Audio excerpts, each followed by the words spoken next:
in your stance, make sure you're in the right range with your lead hand, the way that we've been practicing. And then as you switch, for right now, you can keep the hand on the bag just so that you know the range. Switch here. Now I know my range.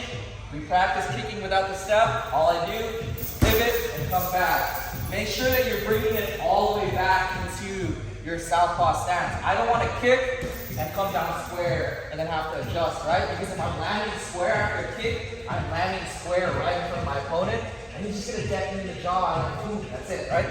So I want to land back in my full southpaw stance, and then if I want to get back to orthodox, one more step, and now I'm back to orthodox, right? And then we can re-engage. Find my range again, switch, kick, down, back.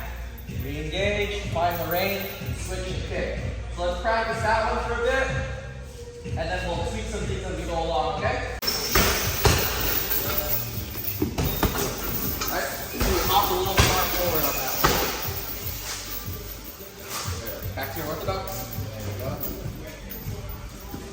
There. Hop it a little bit to your right. Hop it. Like,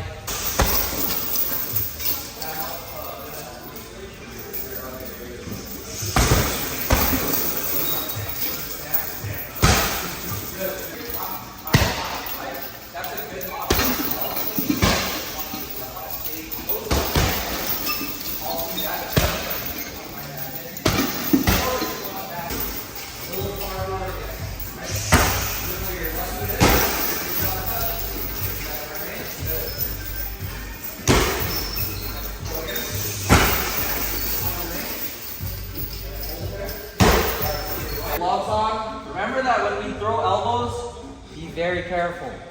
Elbows are very sharp. We're not wearing elbow pads. A glancing elbow can open real nasty cuts, so be careful when we're drilling with our partner.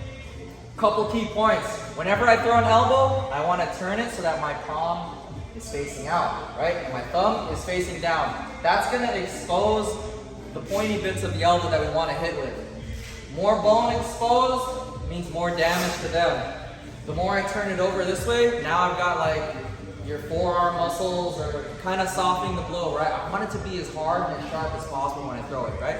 So from here on the downward elbows, if I'm throwing my right elbow, I get my hand in position here. Your other hand is up protecting you because remember, if you're close enough to elbow, they're close enough to elbow. You're just rotating down like that. You're rotating in the socket, and then to generate the power, you're gonna rotate your body as if you were throwing a punch, right? So I'm here, I drop my arm down, rotate over, and right back.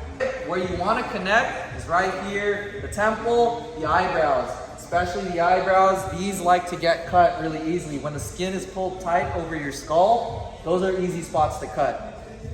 And then if you get your opponent cut above the eye, it's really good because the doctors don't like when it's above the eye because the blood gets into their eye and now they can't see. They don't want to let fighters fight blind, right? Because then that's just opening up to getting knocked the hell out, right? If you can't see anything. They want to protect the fighters. Cuts above the eyes get stopped way more easily than cuts below, right? Like you'll have some doctors and refs that'll be like, oh, he's bleeding on there, but it's not getting to his eyes, like he's okay, right? But if you get cut on the top, they're probably gonna stop that pretty quickly. Remember, the elbows are scary. Don't hold it too close to your face. And then as the partner, don't be throwing the elbows super hard. But right here, we're just gonna go over the downward elbows here. Throw your right, boom, there, and throw your left. Boom, back and forth. Now he's gonna hold for me. Hand facing out, thumb facing down. Rotate over in the socket and down here. And then back to my stance. Same thing on the opposite side. Boom, and back to my stance. We're dropping the elbow on top of them. Like you're doing a row and you're pinching your scap back together. Like get your shoulder blades pinched together.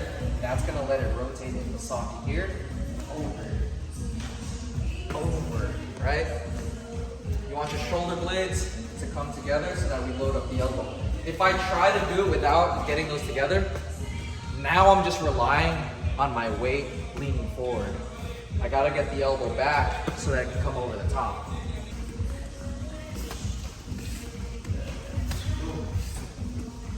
Boom, good. Boom. There, and on the left side, there we go.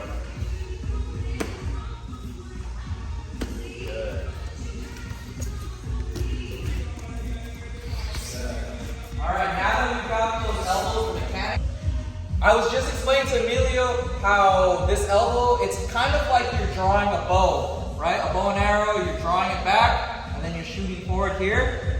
With that concept, I'm gonna reach across. This is my bow here. As I pull here, I rip it down, and I'm throwing the elbow over the top, right? I'm pulling it away from his face. This combination works really well if you can get somebody shelled up, right? If I got him pressed up and I'm throwing combos and now he wants to shell up, reach over, rip it down, elbow right down through the opening you just made.